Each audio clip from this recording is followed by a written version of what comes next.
Bonjour à tous, je vais donc vous présenter les systèmes d'évaluation et de collecte des données, notamment ce qu'on appelle les Computer Adaptative Tests, qui se retrouvent dans la littérature avec l'acronyme CAT. On se retrouve avec une population qui a une augmentation de son espérance de vie, une volonté de mieux vieillir et une demande fonctionnelle de plus en plus importante.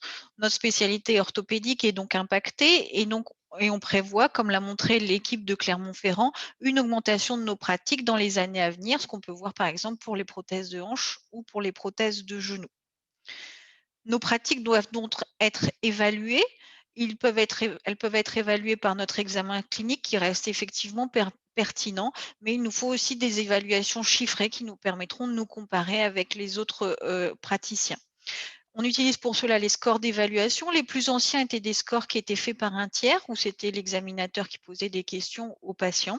Et puis on voit apparaître depuis quelques années plutôt des auto-questionnaires où le patient répond euh, seul à ces questions et c'est ce qu'on retrouve dans ce qu'on appelle les PROM en anglais ou auto-questionnaires en français.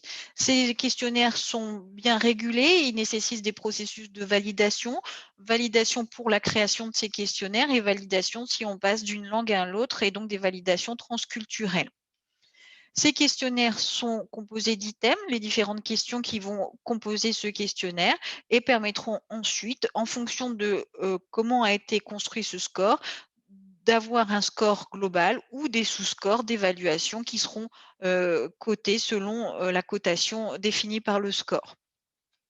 On se retrouve avec une problématique malgré ces barrières de validation, avec parfois des items qui sont trop longs, items qui ont été choisis lors de la création du score avec une volonté d'exhaustivité, mais finalement des patients qui ne répondent pas à tous ces items. Une volonté, aussi, peut-être, pour chaque équipe d'utiliser son propre score et donc des pratiques qui ne sont pas harmonisées et puis des scores qui ne sont pas forcément adaptés à tous les patients, notamment en termes d'âge, de niveau de compréhension. C'est là qu'intervient, donc les systèmes de testing adaptatifs par ordinateur qui ont été développés dans les sciences de l'éducation, pour évaluer les étudiants et en fait s'adapter au niveau de ces étudiants. Et donc, ces systèmes vont sélectionner les items qui seront les plus pertinents selon les patients. En principe, ce score d'évaluation va être composé donc d'items qui va permettre de créer une banque d'items qui va permettre, dans ces cas-ci, d'avoir une banque d'items suffisante pour ensuite, pour chaque item, calibrer ces items selon des modèles statistiques qu'on appelle des modèles de réponse à l'item, qui vont permettre de savoir la probabilité de réponse à cet item et notamment la difficulté de cet item. Ensuite, le système va pouvoir adapter l'item qui sera le plus pertinent au patient. Par exemple, on peut avoir un score où on demande au patient: «Pouvez-vous marcher?» Le patient répond: «Oui». Donc dans ces cas-là, on peut passer à la question: «Pouvez-vous courir?» Et donc ensuite passer à un autre item. Par contre, si le patient répond: «Je ne peux pas marcher» à la première question, il n'apparaît pas pertinent de lui demander s'il est capable de courir. Et donc, la question courir ne sera pas posée par le système, il passera directement à un autre item du score. En orthopédie, on retrouve quelques scores qui utilisent ce système. Alors un score qui est un petit peu, qui a été fait pour être plus universel et donc qui s'utilise aussi dans d'autres spécialités avec une énorme banque d'items qui est le score PROMIS qui est adapté à ce système, de test, adaptatif par ordinateur. Et puis on retrouve également par exemple le Forgotten John Score qui a une forme sous ce format, de testing adaptatif par ordinateur qui va permettre de choisir les items qui seront les plus pertinents pour chaque patient.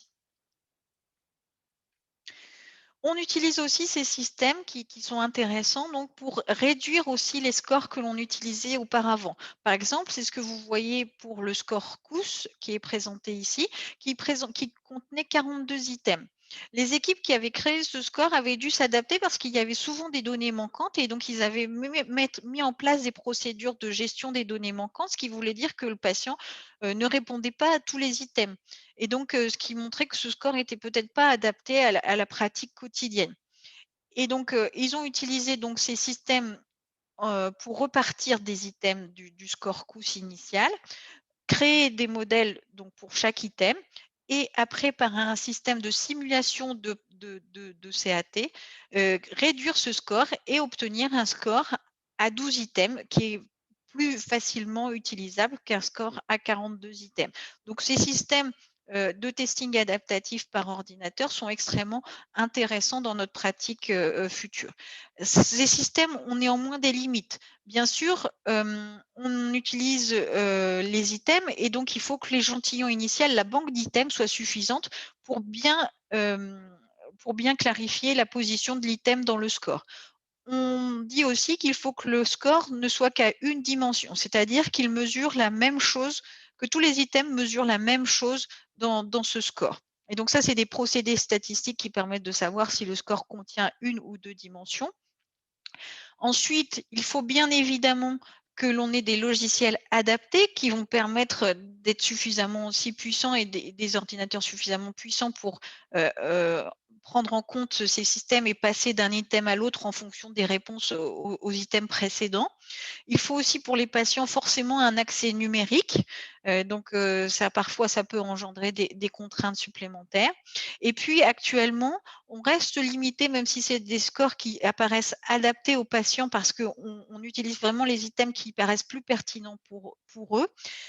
On paraît quand même limité parce qu'il faut quand même une évaluation du résultat par le propre patient et dans ces scores, même ces scores faits par testing adaptatif par ordinateur, on utilise les MCID, qui introduisent une subjectivité qui est le fait que le patient considère qu'il a été amélioré, le minimum qu'il considère comme une amélioration. Donc, on utilise encore une évaluation extérieure pour ces CAT, même s'ils sont plus adaptés aux patients.